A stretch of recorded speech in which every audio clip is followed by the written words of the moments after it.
नमस्कार दोस्तों, सभी का स्वागत है पॉलिटी स्टडी यूट्यूब चैनल पर।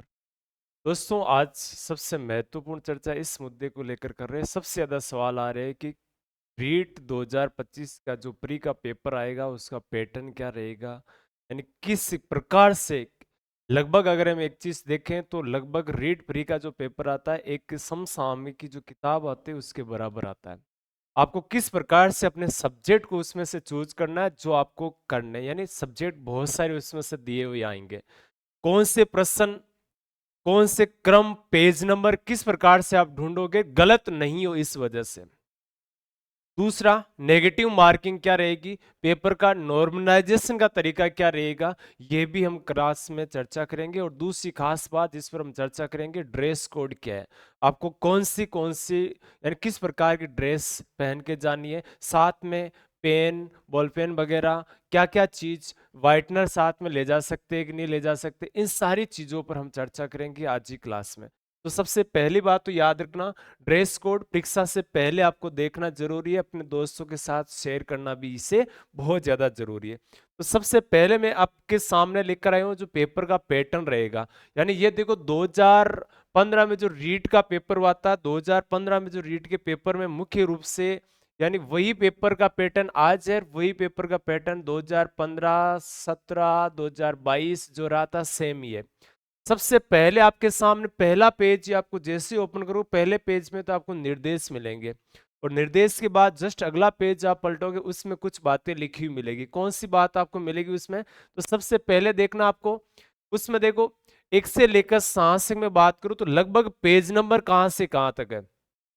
देखो इस प्रकार से ये हिंदी में दे रखा है और ये अंग्रेजी में दे रखा है, दोनों चीजों में। तो मैक्सिमम आपके लिए रहेंगे कितने नंबर का क्वेश्चन, यानी 150 नंबर का पेपर रहेगा। उसमें सबसे पहले यानी शुरुआत के 30 प्रश्न है वो किसके रहने वाले हैं, चाइल्ड डेवलपमेंट एंड पेडागोजी, यानी शिक्षा मनोविज्ञान, बाल विकास और शिक्षण विद्या, शिक्षा शास्त्र के रहने वाले हैं। इसमें देखो क्वेश्चन नंबर, तो क्वेश्चन नंबर 1 से लेकर कहां तक है, 30 तक रहेंगे, कोई दिक्कत नहीं है। पेज नंबर भी दिए होंगे 3 से लेकर 10 तक आपको पेज नंबर है। शिक्षा मनोविज्ञान में कोई डाउट नहीं, आपको डायरेक्टली मिल जाएंगे। सबसे बड़ी दिक्कत रहेगी आप जब भाषा चयन करोगे। भाषा कौन सी देखो, language first, only one language. आपकी जो प्रेस आपने जो फॉर्म भरा था उसमें फर्स्ट लैंग्वेज हिंदी रखी थी, संस्कृत लिखी रखी थी, या कोई और, या अंग्रेजी या कोई और भाषा रखी थी। उसमें से कितनी भाषाओं का ऑप्शन है, तो देखो केवल एक भाषा परीक्षार्थी द्वारा चयनित अनुदेशन का माध्यम, जो भाषा निम्नलिखित भाषाओं में से एक भाषा एक के रूप में ऑनलाइन आवेदन में आपने अंकित की, वो भाषा पहले चूज करनी है। ध्यान रखना, ऐसा नहीं करना है कि आपने सेकंड लैंग्वेज अगर संस्कृत लिए और फर्स्ट लैंग्वेज अगर हिंदी लिए तो फर्स्ट लैंग्वेज में आपको हिंदी भरनी है। संस्कृत दोनों जगह मिलेगी आपको, फर्स्ट और सेकंड लैंग्वेज दोनों जगह मिलेगी, लेकिन फर्स्ट लैंग्वेज यानी भाग 1 कौन सा है। अगर आपने पेपर में फर्स्ट लैंग्वेज हिंदी भरा है तो देखो इसमें ये हिंदी है, जिसमें आपको देखो 30 क्वेश्चन तो सब में ही है, 31 से 60 तक सभी में दे रखा है, लेकिन पेज नंबर सब में अलग रहेंगे। देखो हिंदी मिलेगी फर्स्ट भाषा के रूप में 11 से लेकर 14 में, ठीक है, और इंग्लिश मिलेगी 15 से लेकर 18 तक फर्स्ट लैंग्वेज में, और संस्कृत मिलेगी फर्स्ट लैंग्वेज के रूप में 19 से 22 तक। ये पेज नंबर आपको पहले ही साइड में क्या कर लेना, जैसे पेज ओपन करो तो ये राइट कर लिया आपने, हिंदी में राइट कर लिया, पेज नंबर को आपने इस प्रकार से राइट कर लेना, फिर आगे बढ़ना है। देखो इसमें first language Hindi, English, Sanskrit, Urdu, Sindhi, Punjabi, Gujarati, सब भाषाओं में पेपर होगा, ध्यान रखना, ठीक है। फिर आपको जाना है भाषा सेकंड की बात करें, लैंग्वेज कौन सी, सेकंड, ओनली वही भाषा चूज करनी है जो आपको केवल भाषा के रूप में दे रखी है, यानी फर्स्ट और सेकंड दोनों लैंग्वेज की बात इसमें आपको करनी है। मैं एक बार इसी के अकॉर्डिंग आपको समझना है, थोड़ा समय आपको, हाँ अब देखो आराम से दिख जाएगा आपको, ठीक है। इसमें चूज करनी है सेकंड भाषा, आपको क्या करनी है। अब इसमें देखो 30 प्रश्न सभी में 30 से कोई दिक्कत नहीं है, और पेज नंबर भी सेम ही मिलेंगे। इसमें देखो क्वेश्चन नंबर सेम मिलेंगे, यहाँ 31 से लेकर यहाँ 60 तक मिलेंगे, फिर 61 से लेकर 90 तक यहाँ पर आपको मिलेंगे सेकंड लैंग्वेज के। सेकंड लैंग्वेज अगर आपने संस्कृत भरी है तो संस्कृत पे राइट करना है, और अगर आपने इंग्लिश भरी है तो इंग्लिश, और अगर आपने हिंदी भरी है ना सेकंड लैंग्वेज, तो वो सेकंड लैंग्वेज में हिंदी भी कर सकते हो आप। यहाँ पे देखो सेम हिंदी में पैटर्न है। अब देखो आपने अगर फर्स्ट लैंग्वेज हिंदी है आपकी, अक्सर हिंदी फर्स्ट लैंग्वेज रखते हैं, और सेकंड लैंग्वेज या तो आप क्या रखते हो, संस्कृत रखते हो, या फिर आप इंग्लिश रखते हो। इसमें आपको इंग्लिश अगर है तो आपके पेज नंबर 43 से लेकर 46 तक उल्लेख है। अगर संस्कृत आपके है तो 47 से लेकर 50 तक इसमें उल्लेख किए गए। इस आधार पर परीक्षा का पैटर्न आपको ढंग से आपको क्या करना है, देखना है। तो फर्स्ट आपके पहले सबसे शिक्षा मनोविज्ञान हो गई, फिर लैंग्वेज फर्स्ट हो गई, और फिर आपके लैंग्वेज सेकंड हो गई। अब आप अगर आपके सब्जेक्ट मैथमेटिक्स है तो आपको क्या करना, अगर आपके मैथमेटिक्स है यानी आपके गणित और विज्ञान सब्जेक्ट है, तो इसके लिए आपको क्वेश्चन मिलेंगे 91 से लेकर कहां तक मिलेंगे, 91 से लेकर 120 तक मिलेंगे गणित और विज्ञान के रूप में। देखो सेम है, गणित और विज्ञान क्वेश्चन नंबर यहां से दे रखे 60 क्वेश्चन आएंगे, 91 से लेकर 150 तक, यानी पेज नंबर 65 से लेकर 68 तक। ध्यान रखना गणित विज्ञान का भी वही प्री का पेपर रहेगा और सामाजिक अध्ययन का भी वही रहेगा। सबके एक ही पेपर में सारे सब्जेक्ट दे रखे हैं, और कितने सब्जेक्ट दे रखे टोटल में लास्ट में काउंट करके बताऊंगा। अगर सामाजिक अध्ययन है तो सामाजिक अध्ययन के लिए आपको क्या करना है, पेज नंबर देखना 79 से लेकर 90 तक, ये टोटल लास्ट में सामाजिक अध्ययन होता है, ध्यान रखना। और क्वेश्चन नंबर 91 से लेकर 150 तक सेम प्रोसेस इसमें रहने वाला, यानी रीट लेवल 2 के लिए ये बात है, ध्यान रखना।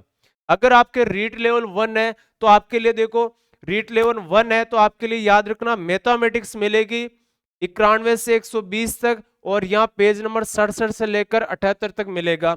और पर्यावरण अध्ययन जो दे रखा है वो मिलेगा आपको 121 से लेकर 150 तक, 79 से लेकर 90 तक, यानी 90 तक। तो शुरुआत के मनोविज्ञान, भाषा फर्स्ट, भाषा सेकंड, ये तो रीट 1 और 2 दोनों, L1 और 2 दोनों के लिए सेम है। और फिर आपके लिए सब्जेक्ट आ जाएगा L2 के लिए गणित विज्ञान, पेज नंबर देखना आराम से। अगर आपके सामाजिक अध्ययन है तो पेज नंबर देखना आगे उसके हिसाब से।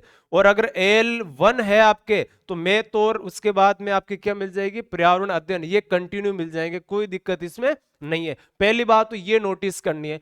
दूसरी खास बात आपको ये ध्यान रखनी है आपको कि इसमें आपके 150 प्रश्न आएंगे। 150 प्रश्न में से आपको A, B, C और D और 5वां ऑप्शन मिलेगा E। तो आपको अगर सही ढंग से वो आंसर आ रहा है तो कोई सा भी आप गोला भर सकते हो, लेकिन अगर आपने क्वेश्चन को छोड़ा है, पॉइंट ये नोट करना है कि प्रश्न आपको किसी भी परिस्थिति में, किसी भी स्थिति में छोड़ना नहीं है।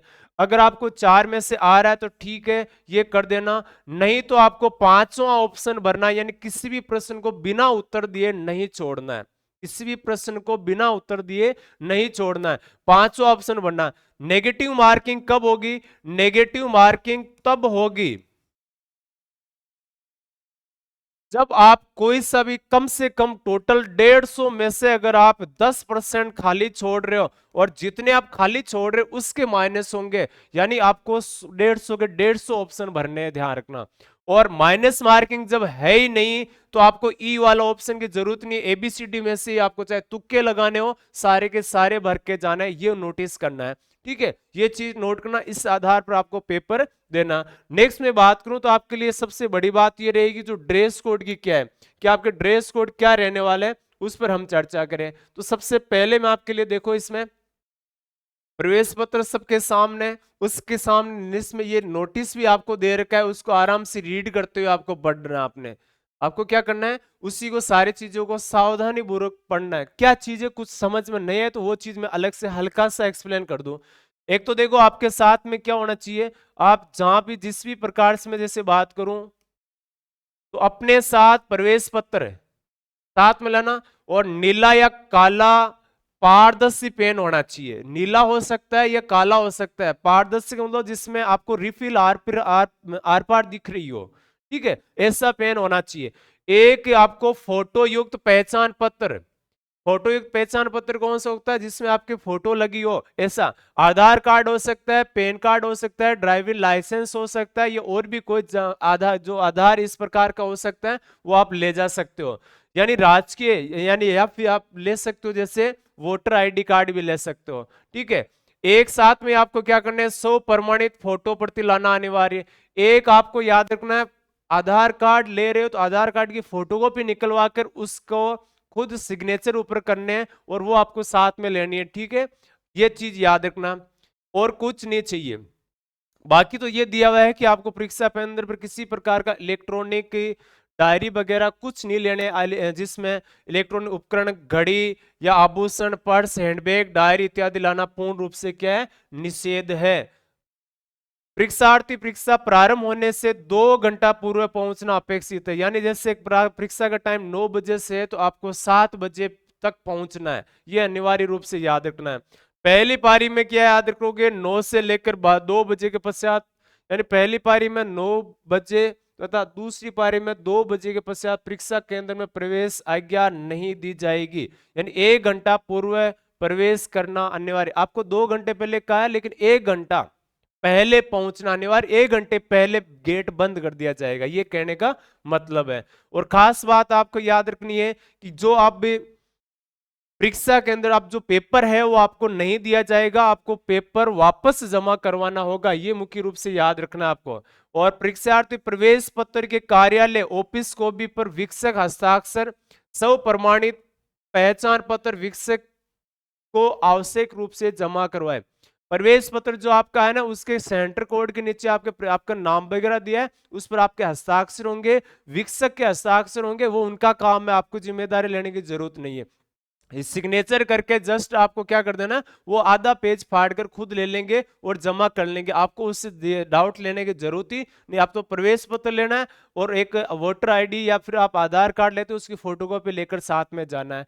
ठीक है, ये चीज आपको मोस्टली आपको साथ में लाना है। नेक्स्ट आपको देखो, परीक्षार्थी ओमार ले जाने की अनुमति नहीं है। बाकी देखो, एक तो परीक्षार्थी को shirt, T shirt, kurta, kurti बिना जेब वाली गर्म जर्सी, स्वेटर जिसमें बटन नहीं लगे हो, पैरों तले यानी पतले सोल वाली चप्पल, सैंडल पहनना अनुमति है। किसी भी प्रकार का मेटल चेन, बटन आदि, यानी कोई कोट वगैरह इस प्रकार से आपके चेन कोई लगी हो ना मेटल की, वो नहीं हो। साधारण टी शर्ट पहन के जा सकते हो, साधारण कपड़े वगैरह पहन के एंट्री कर सकते हो। ठीक है, नेक्स्ट मुख्य रूप से ये ध्यान रखना है, और इसमें आपको ध्यान रखना है, योग्य जन परीक्षार्थी कोई विशेष विकलांग वगैरह है तो उनके लिए 50 मिनट का अतिरिक्त समय दिया जाएगा।